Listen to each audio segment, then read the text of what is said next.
ಇನ್ನು ಅನನ್ಯ ಭಟ್ ನಾಪತ್ತೆ ಆರೋಪ ಕೇಸ್ಗೆ ಬಹುದೊಡ್ಡದಾದಂತ ಬಿಗ್ ಟ್ವಿಸ್ಟ್ ಸಿಕ್ಕಿದೆ. ಅನನ್ಯ ಭಟ್ ನಾಪತ್ತೆ ಪ್ರಕರಣ ಇಡೀ ರಾಜ್ಯದಲ್ಲಿ ಸಂಚಲನನೇ ಕ್ರಿಯೇಟ್ ಮಾಡಿತು. ಟಿವಿ9 ನಲ್ಲಿ ಅನನ್ಯ ಭಟ್ ಕೇಸ್ನ ಎಕ್ಸ್ಕ್ಲೂಸಿವ್ ಸುದ್ದಿ ಇದು. ಸುಜಾತಾ ಭಟ್ ಬಗ್ಗೆ ಟಿವಿ9ಗೆ ಪತ್ರಕರ್ತ ಅರುಣ್ ಬಹುದೊಡ್ಡದಾದಂತ ಮಾಹಿತಿಯನ್ನು ಬಿಟ್ಕೊಟ್ಟಿದ್ದಾರೆ. ರಿಪ್ಪನ್ಪೇಟೆಯಲ್ಲಿ ಪ್ರಭಾಕರ್ ಜೊತೆ ಸುಜಾತಾ ಸಂಸಾರ ಮಾಡಿರುವಂತಹ ವಿಚಾರ ಆಗಿರಬಹುದು, ಆಕೆಗೆ ಮಗಳಿಲ್ಲದೆ ಇರುವಂತಹ ದಾಖಲೆಗಳಾಗಿರಬಹುದು, ಇದೆಲ್ಲದರ ಬಗ್ಗೆ ಕೂಡ ಮಾತನಾಡಿದ್ದಾರೆ. ನಮ್ಮ ಪ್ರತಿನಿಧಿ ಇವರೊಟ್ಟಿಗೆ ಮಾತನಾಡಿದ್ದಾರೆ. ಏನ್ ಹೇಳಿದ್ದಾರೆ, ಏನೇನು ವಿಚಾರಗಳನ್ನ ತಿಳಿಸಿದ್ದಾರೆ ನೋಡೋಣ. ಸುಜಾತಾ ಭಟ್ ಯಾರು, ಏನು, ಅವ್ರ ಹಿನ್ನೆಲೆ ಏನು, ಮತ್ತು ಪ್ರಸಕ್ತವಾಗಿ ಈಗ SIT ಏನು ತನಿಖೆ ಮಾಡ್ತಾರೆ ಇದ್ರ ಬಗ್ಗೆ ನಮಗೆ ಒಂದಿಷ್ಟು ಮಾಹಿತಿ ಕೊಡ್ತಿದ್ದಾರೆ.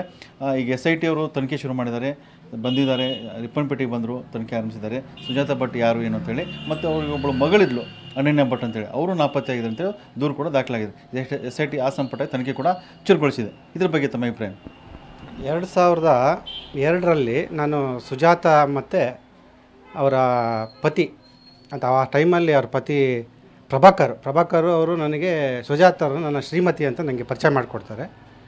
ಅವರು ನಾಯಿ ಸಾಕ್ತಾ ಇರ್ತಾರೆ. ಅಂದರೆ ಈ ಬೀದಿ ನಾಯಿಗಳು, ಆಮೇಲೆ ಕಾಲು ಇಲ್ದಿದ್ದು, ಸೊಂಟ ಇಲ್ದಿದ್ದು, ಆಮೇಲೆ ಮೈಯೆಲ್ಲ ಕಜ್ಜಿ ಆಗಿರೋ ಆ ನಾಯಿನ ತರೋದು, ಶುಶ್ರೂಷೆ ಮಾಡೋದು, ಹೀಗೆಲ್ಲ ನೋಡ್ಕೊಳ್ತಾ ಇರ್ತಾರೆ. ಆ ಟೈಮಲ್ಲಿ ಅವರನ್ನು ಭೇಟಿ ಮಾಡೋಣ, ಅದರ ಬಗ್ಗೆ ಒಂದು ಲೇಖನ ಮಾಡೋಣ ಅಂತ ಅವ್ರ ಮನೆಗೆ ಹೋದಾಗ ಪ್ರಭಾಕರ್ ಅವರು ಇವರು ಸುಜಾತ ಅವರನ್ನು ನನ್ನ ಶ್ರೀಮತಿ ಅಂತ ಪರಿಚಯ ಮಾಡಿಕೊಡ್ತಾರೆ. ಆ ಟೈಮಲ್ಲಿ ಅವರಿಬ್ಬರು ಬಿಟ್ಟರೆ ಮತ್ತೆ ಜೊತೆಲಿ ಯಾರೂ ಇರೋದಿಲ್ಲ, ಇನ್ನು ಜೊತೆಗೆ ನಾಯಿ ಇರುತ್ತೆ. ಈ ನಾಯೇ ನನ್ನ ಮಕ್ಕಳು, ನಮ್ಮ ಮಕ್ಕಳು ಯಾರೂ ಇಲ್ಲ ಅಂತ ಆ ಸಂದರ್ಭದಲ್ಲಿ ಹೇಳ್ತಾರೆ.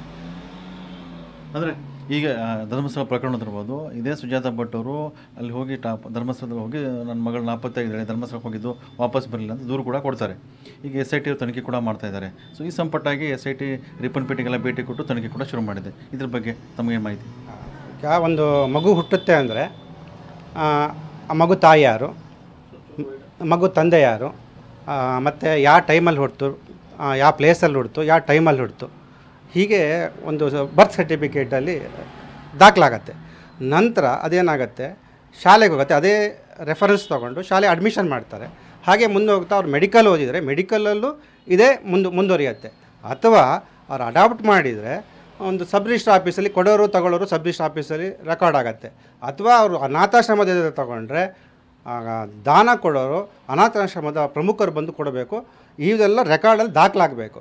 ಇವೆಲ್ಲ ದಾಖಲಾದ ನಂತರನೇ ಒಂದು ಪ್ರೋಸೆಸ್ ಮುಂದುವರಿಯುತ್ತೆ. ಅಥವಾ ಮಗು ಇದೆ ಅಂತ ಅವರು ಯಾವ ಥರ ಮಗು ಇದೆ ಅಂತ ನಮಗೆ ಗೊತ್ತಿಲ್ಲ. ಬಟ್ ನಾವು ಇಷ್ಟು ತನಕ ಆ ಮಗುನ ನೋಡೂ ಇಲ್ಲ. ಇಲ್ಲಿ ಹೇಳೋರ ಪ್ರಕಾರ ಅವರು ಇಲ್ಲಿ ರಿಪ್ಪನ್ಪೇಟೆ ಪ್ರಭಾಕರ್ ಸತ್ತೋದ ನಂತರ ಬೇರೆ ಕಡೆ ಎಲ್ಲ ಹೋದರು, ಬೇರೆ ಬೇರೆ ಸಂಘಟನೆ ಜೊತೆಗೆ ಸಂಪರ್ಕ ಇತ್ತು. ಹಾಗಾಗಿ ಅವ್ರ ಬಗ್ಗೆ ಒಂದು ಹೇಳ್ತಾರೆ. ಯಾವ ಸಂಘಟನೆ ಸಂಪರ್ಕ ಇತ್ತು, ಎಲ್ಲಿ ಹೋಗಿದ್ರು, ಏನೋ ಮಾಹಿತಿ?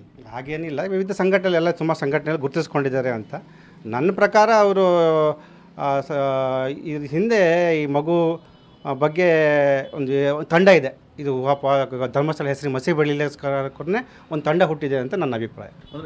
ಅಂದರೆ ಸುಜಾತಾ ಭಟ್ ಪ್ರಕರಣದಲ್ಲಿ ಸಾಕಷ್ಟು ಅನುಮಾನಗಳು ಕಾಡ್ತಾ ಇದೆ ಅಂತ ಹೇಳಿದ್ವಿ. ತುಂಬ ಡೌಟ್ ಇದೆ. ಅವ್ರ ಹಿನ್ನೆಲೆ ಏನು, ಎಲ್ಲಿಂದ ಬಂದರು, ಯಾಕೆ ಈ ಥರ ಎಲ್ಲ ಮಾಡ್ತಿರೋದ್ರ ಬಗ್ಗೆ ತುಂಬ ಡೌಟ್ ಇದೆ.